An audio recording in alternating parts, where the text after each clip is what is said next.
नमस्कार. मल्हार टीव्हीच्या सकाळच्या बातमीपत्रामध्ये आपलं स्वागत.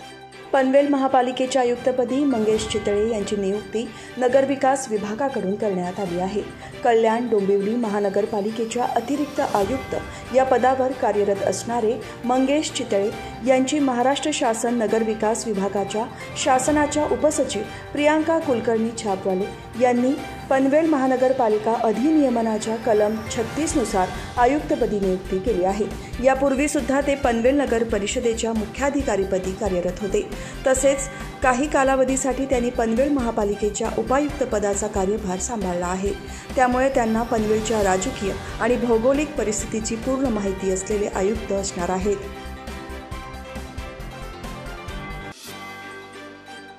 कोकण पदवीधर मतदारसंघासाठी भाजपच्या वतीने आमदार निरंजन वसंत डावखरे यांच्याकडून आज उमेदवारी अर्ज दाखल करण्यात येणार आहे. CBD बेलापूर येथील कोकण भवनामधील विभागीय आयुक्तांच्या कार्यालयात अर्ज भरताना भाजपच्या प्रमुख लोकप्रतिनिधींबरोबरच कोकणातील हजारो कार्यकर्ते उपस्थित राहणार आहेत.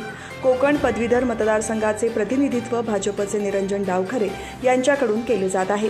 भाजपने यंदाही त्यांना उमेदवारी जाहीर केली असून त्यांची विजयानंतर हॅट्रिक होणार आहे.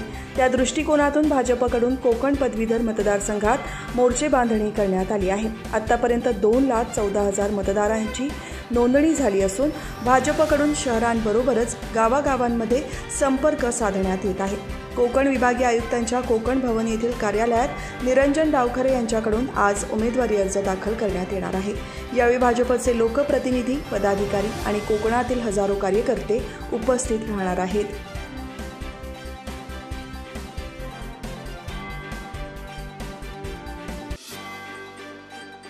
शाळेच्या पहिल्या दिवशी 1ली ते 8वीच्या विद्यार्थ्यांना अनुदानित आणि जिल्हा परिषदेच्या सर्व शाळांमधील विद्यार्थ्यांना मोफत पुस्तके मिळणार आहेत. यामध्ये पनवेल तालुक्यात एकूण 49,000 विद्यार्थ्यांना मोफत पाठ्यपुस्तके योजनेचा लाभ मिळणार आहे. मे महिन्यात बालभारतीतून तालुका स्तरावर पुस्तके पाठवण्याला सुरुवात झाली होती. शासनाच्या समग्र शिक्षा अभियानाअंतर्गत दरवर्षी 1ली ते 8वीच्या मुलांना मोफत पुस्तके दिली जातात. शाळेच्या पहिल्या दिवशी मुलांच्या हाती मोफत पुस्तके मिळावीत, मुलांची गैरसोय होऊ नये यासाठी शिक्षण विभागाकडून गेल्या काही दिवसांपासून नियोजन करून बालभारतीकडे पुस्तकासाठी ऑनलाईन नोंदणीही केली होती.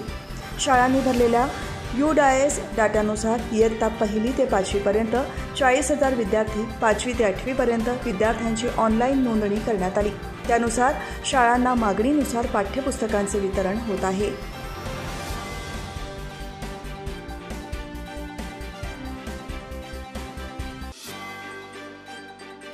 भाजपचे नेते आणि राज्याचे उपमुख्यमंत्री देवेंद्र फडणवीस यांनी उपमुख्यमंत्रीपदाचा राजीनामा देण्याचा निर्णय घेतला आहे. याबाबत पुनर्विचार करण्याची विनंती पनवेल विधानसभा मतदारसंघाचे आमदार प्रशांत ठाकूर यांनी फेसबुक पोस्टद्वारे केली आहे. लोकसभा निवडणुकीचा निकाल मंगळवारी जाहीर झाला. या निकालात महाराष्ट्रात भाजपला अपेक्षेप्रमाणे यश मिळाले नाही. त्यामुळे उपमुख्यमंत्री देवेंद्र फडणवीस यांनी या पराभवाची जबाबदारी स्वीकारत राजीनामा देण्याचा निर्णय घेतला आहे. या निर्णयाचा फेरविचार करावा अशी विनंती आमदार प्रशांत ठाकूर यांनी केली आहे. लोकसभा निवडणुकीतील घटलेल्या जागा ही सर्वांची सामूहिक जबाबदारी आहे. त्यामुळे आपण निर्णयाचा पुनर्विचार करावा ही पनवेलच्या जनतेच्या वतीने मी तुम्हाला विनंती करत आहे. आपण ज्या ध्येयाने एका कर्तव्यपथावर चालत आहात तिथे जय पराजय आहे आणि या सर्वांची आपली सामूहिक जबाबदारी आहे. आम्ही आपल्यासोबत असून या निर्णयाचा पुनर्विचार करावा अशी विनंती आमदार प्रशांत ठाकूर यांनी फेसबुक पोस्टद्वारे केली आहे.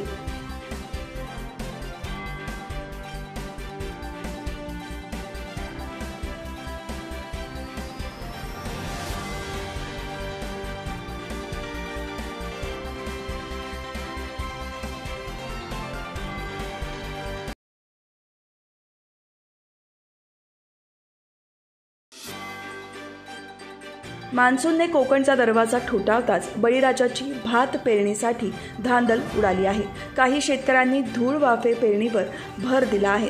जिल्ह्यातील अनेक भागात शेतकरी धूळ वाफे पेरणीच्या तयारीला लागले असून ठिकठिकाणी त्याची लगबग सुरू झाली आहे.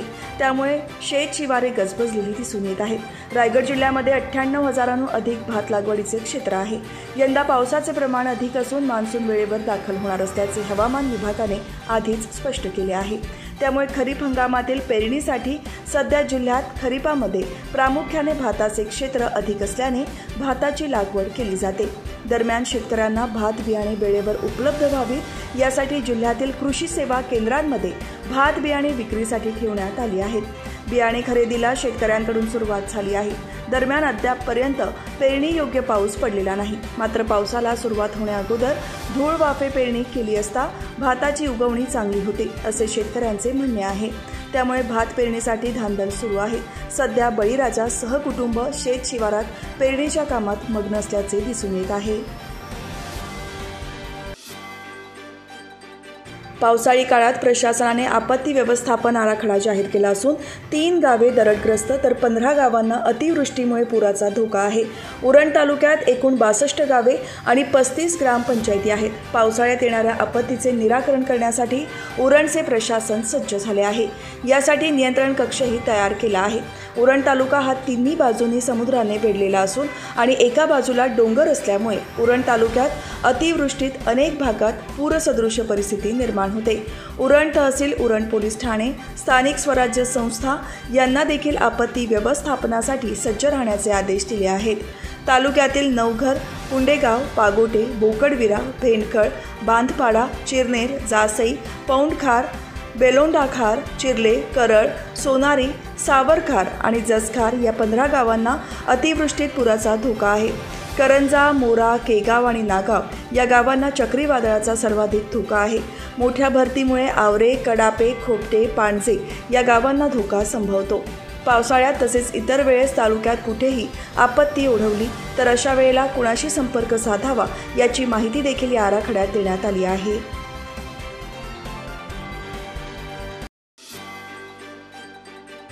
कर्जत तालुक्यातील भालिवडी ग्रामपंचायतमधील लाखाची वाडी येथे एका ट्रकने विजेच्या खांबांना दिलेल्या धडकेमध्ये 3 खांब कोसळले आहेत।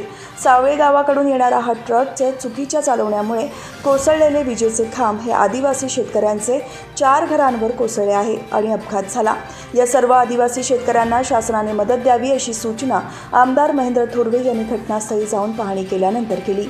भालिवडी ग्रामपंचायतमधील लाखाची वाडी ही आदिवासी वाडी सावळे रस्त्यावर आहे। हेदवली सावळे गावाकडून येणाऱ्या ट्रकने रस्त्याच्या कडेला असलेल्या लाखाची वाडीमधून प्रवास करताना एका खांबाला धडक दिली।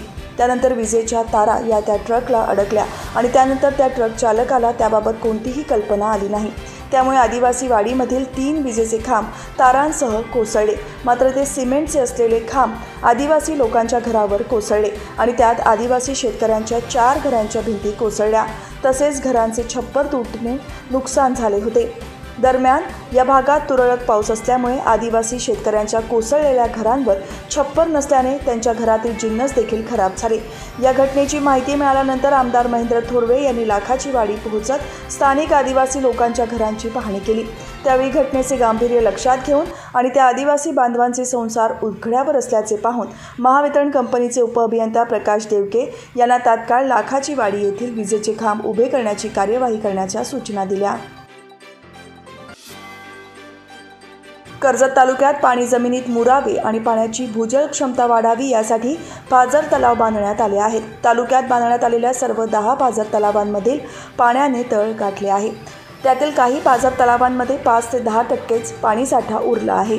त्यामुळे तालुक्यातील पाणी टंचाई वाढली असून शासनाचे टँकर वाडी वस्त्यांवर जाऊन पिण्याच्या पाण्याचा पुरवठा करत आहेत। कर्जत तालुक्याची पाण्याची भूक मिटवण्यासाठी शासनाने कामतपाडा, ओलमन, देवपाडा, वारे येथील साईटवर पाझर तलावांची उभारणी करावी अशी मागणी पुढे येत आहे। कर्जत तालुक्यात रायगड जिल्हा परिषदेचे लघु पाटबंधारे विभागाच्या वतीने पाण्याची क्षमता वाढवण्यासाठी पाझर तलावांची निर्मिती करण्यास सुरुवात झाली। त्यानंतर 10 ठिकाणी पाझर तलावांची निर्मिती झाली। त्यानंतर शासनाकडून मागील 30 वर्षात एकही नवीन पाझर तलाव बांधला नाही। त्यात 9 तलावांपैकी 2 तलावांची दुरुस्ती यापूर्वी झाली होती आणि आता आणखी 2 तलावांची दुरुस्ती सुरू आहे। त्यामुळे अनेक वर्षे दुरुस्ती न झाल्याने कर्जत तालुक्यातील पाझर तलाव गाळाने भरले आहेत। त्यामुळे येथील पाण्याची साठवण क्षमता देखील कमी झाली आहे। डोंगरपाडा पाझर तलाव फुटला होता तर खांडस, आरडे आणि कशेळे येथील पाझर तलाव मातीने भरले असल्याने त्यांची पाणी साठवण क्षमता कमी झाली आहे। यावर्षी तालुक्यातील गावंडवाडी आणि अंभेरपाडा येथील पाझर तलावांची दुरुस्ती कामे सुरू असल्याने सध्या त्या पाझर तलावात पाणी आता शून्यावर गेलं आहे।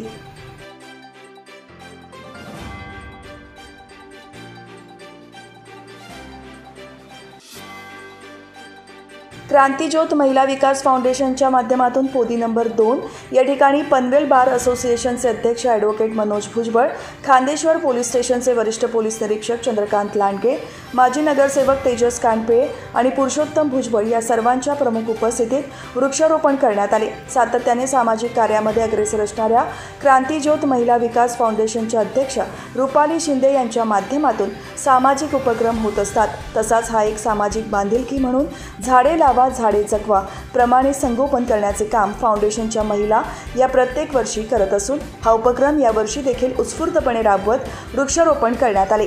यावेळी स्नेहा धुमाळ, प्रभा सिन्हा, साधना गंगावणे, स्मिता भुजबळ, पूजा मोहन, मंजुळा माने यांच्यासह स्थानिक रहिवासी उपस्थित होते।